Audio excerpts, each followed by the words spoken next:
You're too sensitive. Real men don't get upset when their girlfriends go clubbing and come home at 5 a.m. She said that after I saw her kissing someone in a club story her friend forgot to hide from me. I just deleted her contact. Now she's crying to everyone about how I gave up too easily. Hey viewers, before we move on to the video, please make sure to subscribe to the channel and hit the like button if you want to see more stories like this. Thanks. I don't even know how to start this without sounding bitter, but I promise you, I'm not. I'm not angry. I'm not heartbroken. I'm just done. My name's Nate. I'm 27, work in IT, live in a quiet part of the city. I've always been the kind of guy who doesn't chase drama. I cook, I clean, I show up when I say I will. I'm not flashy, I'm not alpha, and I'm not one of those guys who thinks being a man means acting like a caveman. I just want peace, respect, stability. And Sasha? She was chaos wrapped in perfume and compliments. We met at a friend's barbecue.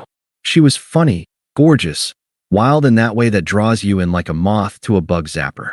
I should have seen it coming. She loved going out, dancing, bar hopping, rooftop lounges. I wasn't much of a party guy, but I never told her not to go. I just asked for communication. That's it. A text. A heads up. Hey, I'll be home late. Something. But every time I brought it up, it turned into a passive-aggressive therapy session. One night, she came home around 5:20 a.m. I was half asleep on the couch. I hadn't meant to wait up. I just couldn't relax knowing she was out there, not answering her phone. When she walked in, heels in one hand, makeup smudged, smelling like vodka and sweat, I asked quietly, "Can you at least let me know when you're staying out that late?"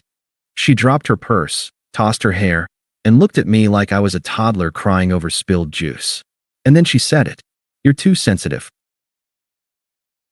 Real men don't get upset when their girlfriends go clubbing and come home at 5 a.m. I wish I could say I was shocked. But honestly, that quote, it was just the final brushstroke on a painting I'd already started seeing clearly. It wasn't just that one night. It was all the little things. Her phone always flipped face down. The way she got defensive when I asked innocent questions. The photos she untagged herself from. The way she never posted stories when she was out, but her friends did. And sometimes you could catch her in the background, dancing with guys she never mentioned. I wasn't asking for a tracking app. I wasn't asking for permission slips. I just wanted to feel like I wasn't an idiot sitting at home, cooking dinner for someone who was halfway out the door every weekend. But she always had a way of turning it around. "Don't be insecure. You knew I was social when you met me. Why are you being so controlling? I'm not doing anything wrong." I started questioning myself. Maybe I was being too sensitive. Maybe I was overreacting. But deep down, I knew. I wasn't mad that she went out. I was mad that she made me feel crazy for caring at all. That night, after she said the quote, I didn't respond. I just stood there, silent, watching her take off her makeup in the bathroom like nothing happened. She wasn't worried. She thought she'd won the argument. She didn't know I was already detaching. I went to bed without saying another word. I didn't even touch her. Just stared at the ceiling for hours while she snored beside me like a woman who believed she was untouchable. The next morning, she acted like everything was fine, kissed my cheek, grabbed her overpriced coffee, and left for brunch with her girls. And I sat there wondering how long I'd let myself live in a relationship where I felt like the background character in someone else's party montage. I didn't know it yet, but I was already halfway out the door. A week later, it happened. Sasha told me she was staying in that Saturday, said she was exhausted from life and just wanted to do a face mask, sip wine, and watch reruns of Grey's Anatomy. I offered to come over and keep her company, but she said she needed me time. Cool, no problem. I stayed home, made myself a late dinner, and figured I'd call it an early night. Around 11 p.m., I was scrolling through my phone when a story popped up from her best friend Tara, the loud one. Always drunk, always online, and never quite smart enough to check her surroundings before hitting post. The story was a messy blur of flashing lights, bass-heavy club music, and drinks clinking. Girls screaming lyrics to some TikTok song. I was about to skip it until I froze. There she was, Sasha, not in sweatpants, not on the couch, in a red bodycon dress, hair curled, laughing, clearly drunk, dancing with her arms wrapped around some guy I didn't recognize. And then it happened. The clip jumped to a second story, only 3 seconds, but enough. She was kissing him. Not some shy, accidental brush. A full kiss. One hand on his neck, the other holding her drink like she was proud of herself. Tara must have posted it without realizing Sasha was dead center in the frame. Or maybe she thought it was funny. Or maybe she didn't care. But I sat there, watching it loop. 3 seconds. Over and over. Her red dress. That guy's hands on her waist. The way she laughed right after like it was all a joke. I didn't feel rage. I didn't scream. I didn't throw my phone or send a long, angry text. I just stared. This wasn't a misunderstanding. This wasn't a "he kissed me" situation. This wasn't a prank or a joke or a drunken accident. This was someone who had no fear of consequences. Someone who genuinely believed she could lie to my face, kiss someone else, and come home the next day like nothing happened. I opened my phone, clicked her contact, and hit delete. Then I grabbed a small box, threw in the hoodie she always stole, the toothbrush she left at my place, and the tiny perfume bottle she forgot in my bathroom drawer. Put it all in a bag. I didn't leave a note. I didn't text. I didn't even block her. I didn't need to. I just vanished from her world without a single sound. No confrontation. No begging. No fight. I was done. And for someone like Sasha, who thrives on attention, that silence was louder than any screaming match ever could have been. I didn't ghost her to be petty. I left in silence because it was the only thing that felt clean. Sasha thrived on drama. She weaponized chaos. If I had confronted her, she would have cried, denied, twisted it around. She would have told me I was blowing it out of proportion, or worse, accused me of invading her privacy by watching a public story. I knew how the conversation would go. She'd cry, promise it didn't mean anything, say she was drunk, say it was just dancing, say she loved me.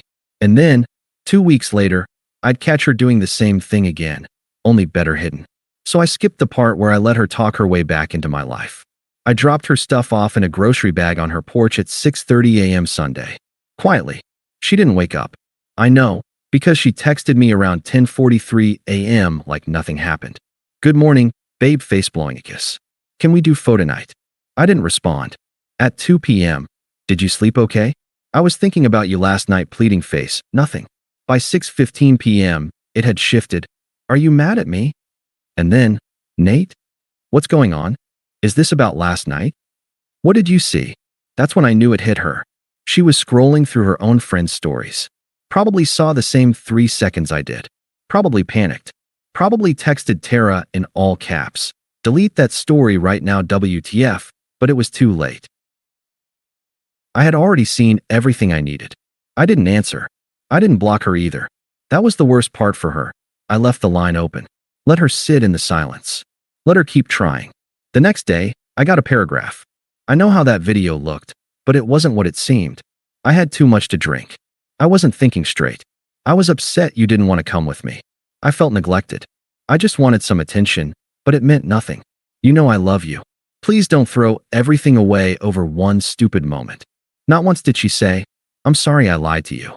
Not once did she admit she planned the lie. It was all, "It looked bad," and "You're overreacting," and "You can't judge one moment." I screenshotted the message. Didn't reply. By day 3, she cracked. "You're seriously going to ghost me? After everything? You're such a coward. Real men talk it out. You always run the second things get hard. Grow up." That one made me laugh out loud. The same girl who once said, "You're too sensitive. Real men don't get upset when their girlfriends go clubbing and come home at 5 a.m. Now wanted to talk about real men. No thanks. You don't get to gaslight me into silence and then complain when I give it back to you. By the end of the week, Sasha had officially entered damage control mode. I didn't respond to a single message. Not a text. Not a call. Not even the midnight voicemail where she was crying and whispering my name like we were in a movie. But what really tipped me off that she was spiraling. She changed her profile picture. Gone was the photo of us at the pumpkin patch last October, her wrapped around me like a vine. Replaced by a solo mirror selfie in full glam, captioned with a single word, "Healing." Oh, and the quote started. God, the quotes. Sometimes, people leave not because you did something wrong, but because they're too weak to love you right. Strong women intimidate weak men. If he wanted to, he would. She wasn't posting these for herself. She was posting them for me, hoping I was watching, hoping I'd feel guilty, hoping I'd come crawling back just to prove I wasn't the villain she was painting me to be. And I'll admit, some of our mutual friends reached out. A couple of them, well-meaning but clueless, messaged me stuff like, "Hey man, are you and Sasha okay? She seems pretty heartbroken." One even said, "She told me you ghosted her out of nowhere. That she was planning to talk to you about taking a break anyway." Right. Because when you want to talk about taking a break, the best approach is to lie about staying home, go clubbing in secret, and make out with a stranger while your best friend films it. But the thing is, I didn't defend myself. Not once did I explain. Not once did I send the video. Not once did I try to clear my name. I let her spin her story. Because deep down, people like Sasha always reveal themselves. You just have to give them enough rope. And sure enough, 3 weeks after I went no contact, the mask slipped. It started small. A friend of a friend told me she was venting about how hard it was to be loyal in a relationship where she didn't feel adored 24/7. Then came the comments about me being emotionally unavailable, too quiet, low energy. She had to shift the blame. She couldn't stomach the idea that she broke something good because she was selfish and reckless. So instead, she created a fantasy where I deserved it, where my silence was proof I never really cared. But none of it landed. Because the truth has weight. It settles eventually. She messaged me again a month later. This time it wasn't rage, or guilt, or quotes. It was desperation. "I miss you. Please, Nate. Can we just meet and talk? Just once. You don't even have to say anything. I just need to see you." I left her on red. And that was the final nail. Not a scream. Not a block. Not a fight. Just indifference. I could almost feel her unraveling behind the screen.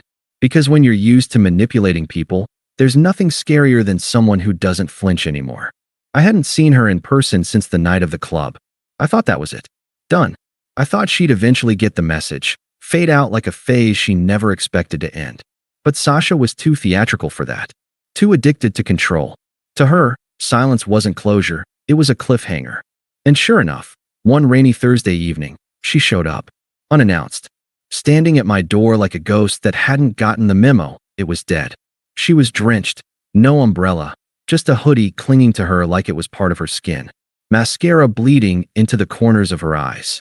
She looked like someone who had rehearsed the moment in her head 100 times and still didn't know what to say. I didn't open the door all the way. Just stood there, blocking the threshold. "Can we talk?" she asked, voice small. "No," I said. Simple. Flat. Clean. "Please, Nate. Just 5 minutes." "Why?" She blinked fast, like she couldn't believe I asked that. Like why wasn't obvious. "Because I miss you," she whispered. "Because I made a mistake." A mistake. Like she ordered the wrong sandwich or sent a risky text to the wrong guy. I didn't say anything. I just tilted my head slightly, curious what her angle was now. "I didn't cheat, okay?" she rushed. I danced with someone. It was stupid, and I didn't mean for it to happen. But I didn't sleep with him. I didn't even leave with him. I came home, Nate. To you. That should mean something. There it was. The warped logic. The technicality defense. As long as she didn't physically fall into someone's bed, it didn't count. "You lied to my face," I said calmly. "You told me you were staying in. You looked me in the eye and lied. And then you went out, got drunk, and let another guy grope you like I didn't exist." She flinched. I didn't raise my voice. Didn't curse. Just stated it, plainly. That was what made it land so hard. It was one night. It was one truth. And you broke it. She was crying now.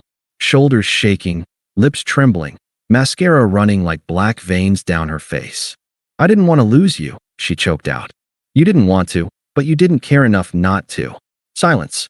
Just rain tapping the railing behind her. "I was scared you'd say no if I told you the truth. So you gave me a version of you I didn't consent to love." That hit her. She reached out, not to touch me, but to beg. Like if she held her hands out long enough, I'd fill them again with the pieces she shattered. "Please. I'll do anything. We can start over." "I already did," I said. "Just without you." And then I closed the door. No slamming. No theatrics. Just the solid, unmistakable click of something being finished. The next week, I saw a TikTok she posted, something moody, filtered in grayscale. Caption: "He threw away 3 years over one mistake. That's how little I meant to him." She still doesn't get it. I didn't throw away 3 years over one mistake. She did. When she looked at a man who supported her, respected her, believed in her, and decided she'd rather chase 5 seconds of club attention than build something real. She wanted a real man who wouldn't get too sensitive about her coming home at 5 a.m. from clubs she lied about going to. She got one. And real men, we leave. We don't come back. We let the silence say what begging never could. Thanks for watching. Make sure to subscribe to the channel and hit the like button. What do you think about this story? Share it in the comments.